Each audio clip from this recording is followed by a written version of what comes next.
வணக்கம். புலிப்பாணி ஜோதிடம் 300 அந்த பாடல் வரிசைகள்ல இன்னைக்கு 55வது பாடல் மட்டும் பார்க்க போறோம். இந்த பாடல்ல குறிப்பா 4 கிரகங்கள் பார்க்க போறோம். அந்த கிரகங்கள் இருக்கக்கூடிய அமைப்பு, அந்த நிலைகள், அதனால என்ன பலன்? பாடலுக்கு போயிடுவோம். 55 குழந்தைக்கு கொடிமாலை மச்சம். கூரப்பா குருவோடு வெய்யோன் பாம்பு கொற்றவனை குருமனையில் கூடி நிற்க சீரப்பா சென்மனுக்கு தோஷமில்லை செப்புகிறேன் கொடிமாலை விழுகாதப்பா ஆரப்பா அங்கத்தில் மச்சமுண்டு அப்பனே அறவோடு அனலன் சேர கூரப்பா குடிமாலை மச்சமுண்டு கொற்றவனை குழவிக்கு கூறுவாயே. இதுக்கு அர்த்தம் என்ன அப்படின்னு பாத்தீங்கன்னா, கூரப்பா குருவோடு வெய்யோன் பாம்பு. வெய்யோன்கிறது சூரியன், குரு அப்படிங்கிறது தேவகுரு, அதாவது வியாழன் கிரகம். பாம்பு அப்படிங்கிறது ராகு இல்ல கேது, ரெண்டுத்துல எதை வேணாலும் குறிக்கும்.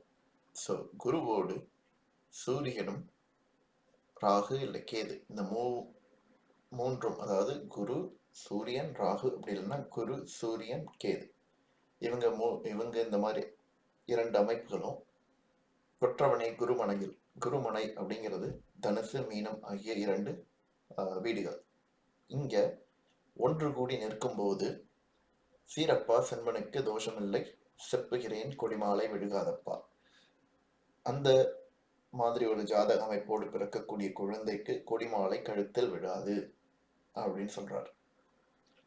ஆனால் ஆரப்பா அங்கத்தில் மச்சம் உண்டு.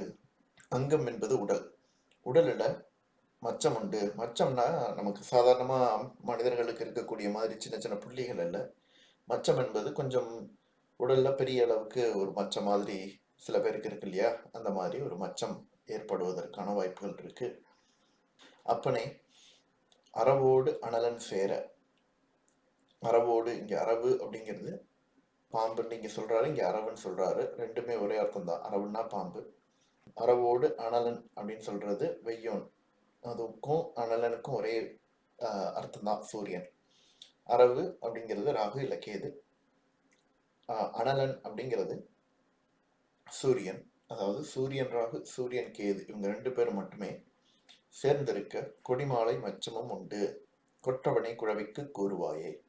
இந்த மாதிரி அமைப்புல இருக்கும்போது கொடிமாலையும் விழும் மச்சமும் விழும் அப்படிங்கிறது தான் பாடலுடைய அர்த்தம்.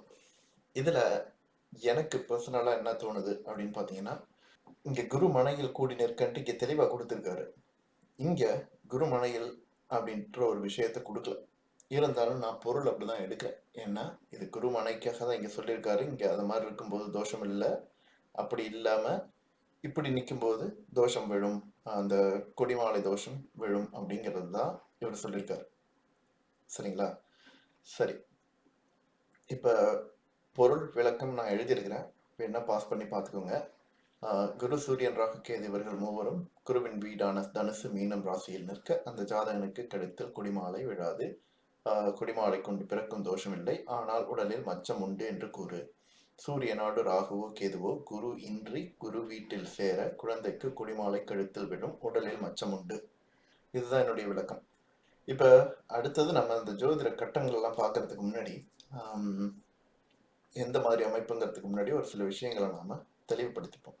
அதாவது சூரியன் தனுசுல வரணும் அப்படின்னா மார்கழி மாசம், சரியா? சூரியன் மீனத்துல வரணும்னா பங்குனி மாசம்.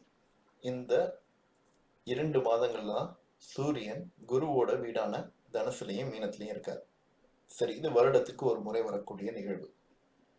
ராகு கேது அப்படின்னு பாத்தீங்கன்னா 240 நாட்கள் ஒரு நட்சத்திரத்துல சஞ்சாரம் செய்றாங்க. ராகு கேதுங்கிறது 240 நாட்கள் ஒரு நட்சத்திரத்துல, ஒரு நட்சத்திரத்துக்கு 4 பாதம் அப்படின்னா மொத்தம் 60 நாட்கள் ஒரு பாதத்துல சஞ்சாரம் செய்றாங்க. ஒரு ராசி கட்டத்துல 9 நட்சத்திர பாதங்கள் இருக்கு. அப்ப 1.5 வருடம் அப்படிங்கிற கணக்கு வந்துருச்சா? இதுவே குருன்னு பாத்துக்கிட்டீங்கன்னாக்கா தோராயமா தான் இந்த 162 நாட்கள் போட்டிருக்கேன். இது துல்லியமா நான் போடல, தோராயமா போட்டிருக்கிறேன். காரணம் என்ன அப்படின்னா, ராகு கேதுங்கிறது பூமியை சுற்றக்கூடிய நிழல் கிரகங்கள். அப்படிங்கும்போது எப்பவுமே வக்ரகதியில தான் இருக்கும், அதுக்கு ஒரே ஒரு ரொட்டேஷன் தான், ஒரே மாதிரி தான் சுத்திட்டு இருக்கும். குரு அப்படி கிடையாது. குரு சூரியனை சுத்தக்கூடியவர், பூமியும் சூரியனை சுத்துதுங்கும்போது குருவுக்கு வக்ரகதின்ட்டு ஒன்று இருக்கு. அது மட்டும் இல்லாம பூமியும் குருவும் ரிலேட்டிவ் மூவ்மெண்ட் அப்படின்னு சொல்லுவாங்க இங்கிலீஷ்ல. அது தமிழ்ல எனக்கு விளக்க தெரியல. இப்படி சுத்திட்டு இருக்கும்போது பூமி ஒரு சில நாள் குருவுக்கு கிட்டக போயிட்டு வக்ரகதி ஆகிறதுனால இந்த தோராயமான 162 நாட்கள் ஒரு நட்சத்திரம்னு போட்டிருக்குது. இது ஒரு தோராயமான விஷயம்தான். ஏன்னாக்கா ஒரு சில நேரங்கள்ல குரு அதையும் தாண்டி இருப்பாரு. ஏன்னா ஒரு இடத்துல போயிட்டு நிக்கிற மாதிரி இருக்கும். குரு அந்த கிரகம் வந்து நாராம நிக்கிற மாதிரி ஒரு சில நாட்கள் இருக்கும். அப்படிங்கும்போது இந்த 162 நாட்கள்ங்கிற கணக்கு வந்து கொஞ்சம் முன்ன பின்ன ஆகும். சரிங்களா? அப்படி நம்ம எடுத்துக்கிட்டு இந்த ஒரு தோராயமான நம்பரை வச்சுக்கிட்டு பார்த்தோம்னா 40 நாட்கள் 40 நாட்கள் ஒரு நட்சத்திர பாதத்துல இருக்காங்க. 9 பாதங்கள் ஒரு ராசி கட்டத்துல. அதனால ஒரு வருடம் அப்படின்ட்டு வருது.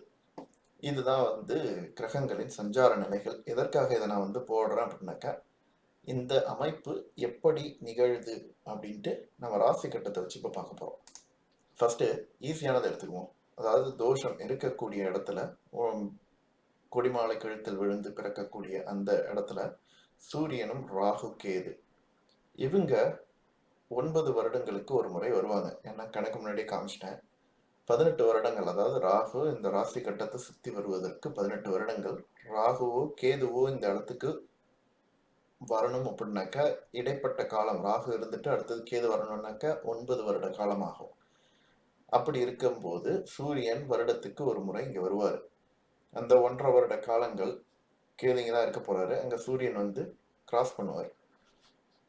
அப்ப 9 வருடத்திற்கு ஒரு முறை இந்த அமைப்பானது மீனத்துல 9 வருடத்துக்கு ஒரு முறை, தனுசுல 9 வருடத்திற்கு ஒரு முறை நடக்கும். இதுதான் இந்த கொடிமாலை கழுத்தில் சுற்றி பிறக்கும் குழந்தைக்கு உடலில் மச்சம் உண்டு அப்படின்ட்டு இந்த ஒரு காம்பினேஷன். அதாவது இந்த 2 கிரகங்களும் ஒரே கட்டத்துக்குள்ள விழறதுக்கு 9 வருட காலங்கள் ஆகுது. சரிங்களா? அதாவது மீனத்திலேயோ இல்ல தனுசுலையோ இதுக்கு மேல அதை வந்து டிவைட் பண்ண முடியாது. காரணம் என்ன, இங்க வந்து 8 ராசிகள் இருக்கு. இங்க இடைப்பட்டது 2 தான். அப்படிங்கும்போது ஈக்குவலா பிரிக்க முடியாது அதை. அதனாலதான் 9 வருடம் இங்க, 9 வருடம் காலங்கள் இங்க அப்படின்ட்டு வரும். இப்ப இதுவே குருன்னு எடுத்துக்கிட்டீங்கன்னாக்கா இங்க சூரியன் வந்து தான் மாசம் மாசம் வராரு. குருன்னு எடுத்துக்கிட்டோம்னாக்கா குருவும் ராகுவும் கேதுவும் ஒரு இடத்துக்கு இங்க வரணும் அப்படிங்கிற பட்சத்துல இதுவும் மறுபடியும் தோராயமா தான் சொல்ல முடியும். அக்யூரேட்டா சொல்லணும்னாக்கா அது பஞ்சாங்கத்தை பார்த்து நம்ம தான் ப்ரெடிக்ட் பண்ணணும். அப்ப குரு வருவதற்கு 12 வருட காலங்கள், ராகுவோ கேதுவோ இந்த இடத்துக்கு வருவதற்கு 9 வருட காலங்கள். இதை சிம்பிளா சொல்லணும்னாக்கா 12, 9 இது ரெண்டுத்தையும் பெருக்குனீங்கன்னா 108 வருட காலங்கள் ஆகும். இந்த அமைப்பானது வருவதற்கு 108 காலங்களுக்கு ஒரு முறை இந்த இடத்துல குருவும் ராகு கேதுவும் சஞ்சாரம் செய்யக்கூடிய ஒரு அமைப்பு வரும். ஆனா ஒரு சில பாயிண்ட் அந்த 108ங்கிறது கணக்கு கூட தோராயம் தானே. ஏன்னா இந்த சூரியன் குரு வந்து ஒரு சில காலங்கள்ல அதிசாரமாகி இங்க போய் உட்கார்ந்துருப்பாரு. குரு பயிற்சி இங்கதான் இருக்கும். ஆனா அதிசாரமாகி இங்க உட்கார்ந்துருப்பாரு. உட்கார்ந்துட்டு வக்ரகதியில திரும்பி வருவாரு. அப்ப ராகு கேது இருக்கணும். ஆனா சூரியன் அங்க இருக்கணும். ஸோ இந்த அமைப்புங்கிறது, இந்த தோஷம் இல்லாத இந்த அமைப்பு வருவதுங்கிறது ஒரு மிகப்பெரிய வருட காலங்களுக்கு பிறகு நிகழக்கூடிய ஒரு நிகழ்வு தான். சரிங்களா? அதான் முதல்ல புரிஞ்சுப்போம். இப்ப இவ்வளவுதான் இதுல வந்து சொல்ல வேண்டிய கருத்து. இந்த வீடியோ க்ளோஸ் பண்றதுக்கு முன்னாடி இன்னொரு விஷயம் சொல்றது கடமைப்பட்டிருக்கேன். இந்த விஷயம் வந்து இப்போதைக்கு இருக்கக்கூடிய காலகட்டங்கள், இப்ப இருக்கக்கூடிய டெக்னாலஜிக்கு தேவையில்லாத ஒரு விஷயம் தான். ஏன்னா இப்ப எல்லாருமே ஸ்கேன் பண்ணி இந்த மாதிரி பொசிஷன்ல இருக்கு அப்படின்னு பாக்குறாங்க. அது மட்டும் இல்லாம சி செக்ஷன், அதாவது சிசரியன் பண்ணி தான் வந்து நிறைய குழந்தைங்களும் பிறக்குது. அப்ப அந்த கொடிமாலை கழுத்தில் இருப்பது வந்து ஒரு பெரிய தோஷமாக இல்லை. அந்த காலகட்டங்கள்ல, அதாவது புலிப்பாணி சித்தர் எழுதியிருந்த அந்த காலகட்டங்கள்ல இது வந்து முக்கியமான ஒரு விஷயமாக இருந்தது. ஏன்னாக்கா குழந்தைக்கு பிறக்கும்போது ஏற்படக்கூடிய தொல்லைகள் அந்த மாதிரிலாம் பண்ணாங்க. அது மட்டும் இல்லாம ஒரு மூட நம்பிக்கையும் மக்கள் கிட்ட இருந்தது. இருக்கா என்னன்னு தெரியல, இருந்துச்சு. என்னன்னாக்கா கொடிமாலை கழுத்தில் சுத்தி பிறந்தாக்கா அது வந்து மாமனுக்காகாது அப்படி இப்படின்ட்டுலாம் ஒரு கருத்தெல்லாம் பரவலாக இருந்தது. அதனால இந்த விஷயங்கள் கொஞ்சம் சூதானமாக பார்க்கணும் அப்படின்னு சொல்ற கணக்கு தான். அது மட்டும் இல்லாம இப்போ ஒருத்தருக்கு வந்து இந்த நாட்கள் குறிக்கிறாங்க இல்லையா, எந்த ஒரு டைம்ல சாந்தி முகூர்த்தம் நடத்தினா அது இதுன்ட்டு அதெல்லாம் இந்த மாதிரி அமைப்புல இருந்தெல்லாம் இந்த மாதிரி தீய அமைப்புகள்லாம் குழந்தைக்கு வரக்கூடாது அப்படிங்கிறதெல்லாம் பார்த்து தான் வந்து இந்த நாட்கள் குறிக்கிற கால்குலேஷனே உருவானுச்சு. ஸோ இதுதான் அடிப்படை ஜோதிடம். இதிலிருந்து தான் மற்ற விஷயங்கள் எல்லாம் வந்து உருவானுச்சு. சரிங்களா? இதோட நிறுத்திப்போம். இதுக்கு மேல நான் பேசணும்னாக்க பேசிக்கிட்டே போவேன். சரி, இப்போ 55வது பாடலுக்கான விளக்கத்தை பார்த்துட்டோம். அடுத்தது 56வது பாடலுக்கான விளக்கத்தை பார்ப்போம்.